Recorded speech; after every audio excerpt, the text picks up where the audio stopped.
Welcome to The Explainer. We've got some absolutely fascinating data to look at today, so let's jump right in. I want you to picture this for a second. Imagine you are 74 years old. You feel fantastic, right? You're sleeping well, your energy is totally solid, and you're out there just enjoying your life. You walk into your doctor's office for a completely standard, routine annual physical. Nothing's wrong, no specific complaints whatsoever. Your doctor glances at your chart, gives you a smile, and says a phrase we have literally all heard a million times. Let's run a few tests just to be safe. Okay, let's dive into this. It sounds so universal, doesn't it? So incredibly innocent. But in the medical world, especially for seniors, that tiny little phrase can actually trigger a devastating medical nightmare. 6 weeks after hearing that, a perfectly healthy person can find themselves sitting in a surgeon's office. And it's not because they were actually sick, but simply because the system runs on autopilot. To really understand why this happens, the research suggests we need to look through what we're going to call the longevity lens. This is a foundational framework, and it shows us how the risk-to-benefit ratio of medicine fundamentally shifts as we get older. Think about it. When you're 50, screening medicine is absolutely brilliant. You find a problem early, you treat it, and boom, you potentially buy yourself 30 more years of healthy life. The math is totally clean. But at 70, that math changes dramatically. The exact same surgery that a 55-year-old bounces back from in, say, 2 weeks, well, that can mean months of brutal recovery, or even a total loss of independence for a 78-year-old. Which brings us to a really crucial concept here: overdiagnosis. Modern imaging is incredible. It really is. It finds things so early. But the problem is, it frequently detects biologically slow abnormalities that cause zero symptoms. They're just sitting there, and they would never, ever shorten your life. But here's the catch. Once the radiologist spots it and puts it on a report, medicine unfortunately lacks a leave it alone button. Once it's found, it just has a treatment button. Let's move to and see how this builds into what the medical literature calls the cascade effect. It is just a devastating domino effect. One unneeded test finds a tiny abnormality, well, that triggers a follow-up scan, then the scan demands a biopsy, the biopsy leads to a surgical procedure, and the procedure, it causes a complication. Suddenly, a totally healthy senior is navigating this massive medical maze, entirely stripped of their independence. So let's explore the 5 routine checkups where this happens most often. Test number 1, routine colonoscopy after 75. Take the story of Dorothy. She's a healthy 77-year-old from Tennessee who ended up rushed to the ER with severe dehydration and dangerously low electrolytes just from the pre-test liquid flush. She hadn't even had the test yet. So the crucial point is that the risks of the actual procedure are very real too.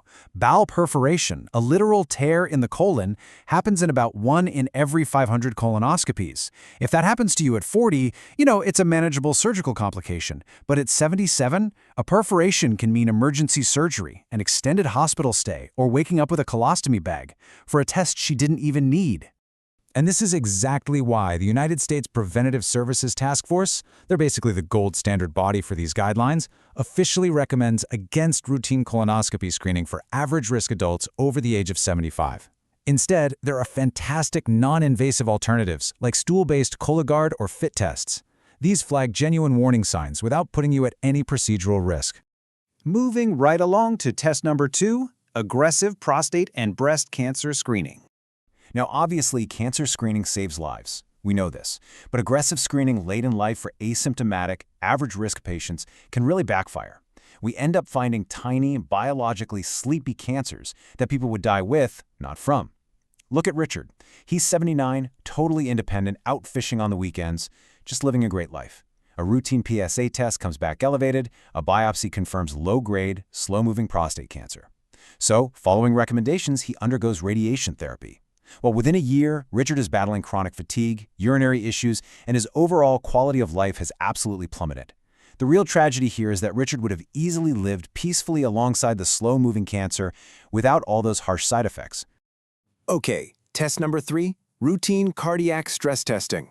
Hopping on a treadmill to check the heart sounds completely logical, right? But it actually hides a massive statistical trap. Now, what's really interesting about this slide is the shockingly high number the data reveals here. In asymptomatic people, cardiac stress tests can have a false positive rate reaching 40%. Think about that. Nearly half the time, the test flags an abnormality when your heart is perfectly fine, and that false alarm instantly launches the cascade effect, pushing you straight into a cardiac catheterization. And hey, if they find a partial blockage during that catheterization, you might get a stent. But the landmark ischemia clinical trial showed something incredible. They've found that for stable patients, invasive stenting did not reduce heart attacks or extend life any more than basic medication and a simple 30-minute daily walk. The stent didn't help you live any longer, but it absolutely added severe bleeding risks and meant a lifetime of blood thinners. Test number 4, routine bone density, or DEXA scans.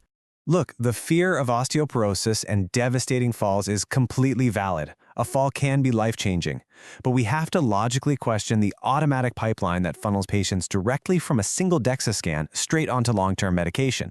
Because those medications, like bisphosphonates, carry rare but very severe side effects.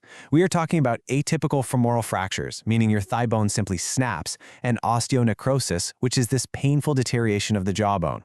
If you're an active 74-year-old who has literally never broken a bone, trading your current health for these potential side effects is a major risk. And honestly, the best part, the absolute most effective intervention for preventing fractures isn't a pill at all. It's fall prevention. Structured balance training, like Tai Chi, has been shown to reduce fall risk by nearly 50%. You combine that with home safety checks and proper vitamin D, and you massively outperform pills with zero side effects. Finally, test number 5, the asymptomatic carotid artery ultrasound. This might be the most quietly consequential test of them all. And this brilliantly illustrates the problem. This test checks your neck vessels for stroke risk, but it sets up a brilliant, terrifying paradox. Surgery to fix a stable, silent blockage, one that has likely been there for years causing absolutely no problems, carries a 2 to 3% risk of causing a stroke during the procedure. That's right, going in to treat a silent narrowing can actually dislodge a piece of plaque, sending it straight to the brain and causing the exact stroke the doctor was trying to prevent. It backfires terribly. So what does this all mean? How do we actually navigate this without losing our minds? Well, we shift the power dynamic in the exam room. Let's get into an empowering toolkit, the 5-question protocol. Bring these exactly as they are to your next appointment. Question 1. What is the false positive rate of this test for my age? Just by asking this, you force the doctor to acknowledge the actual likelihood of a false alarm. It's a total game changer because it helps you prevent unnecessary, dangerous follow-up procedures before they even start. Questions 2 and 3. If we find something, what are the realistic treatment options and what are the procedural risks? This is absolutely vital. It steers the doctor away from the autopilot mindset of just finding things and forces a real evaluation of actual survivable outcomes and what those treatments will actually do to your body. Question 4. What happens if we use watchful waiting instead? Asking this validates that active, careful monitoring is frequently a medically superior, highly legitimate option compared to just jumping straight into an immediate surgical intervention. And question 5. What is the most effective non-invasive alternative? This just reminds everyone in the room that optimizing your sleep, managing blood pressure, getting out for daily walks, and refining your lifestyle almost always outperforms procedural intervention, with absolutely zero surgical risk. Because at the end of the day, there is a fundamental difference between medicine that simply finds things and medicine that actually helps you live well. After 70, the goal of healthcare is not to generate some long laundry list of findings. The sole goal is to protect your independence, protect your energy, and protect your quality of life. So, I will leave you with this provocative thought. Will you let your next checkup be driven by an autopilot checklist that doesn't even factor in your age? Or will you take control, use these tools, and ensure your healthcare is driven by your actual values, your goals, and your quality of life? The choice and the power is entirely yours. Thanks for joining us for this explainer.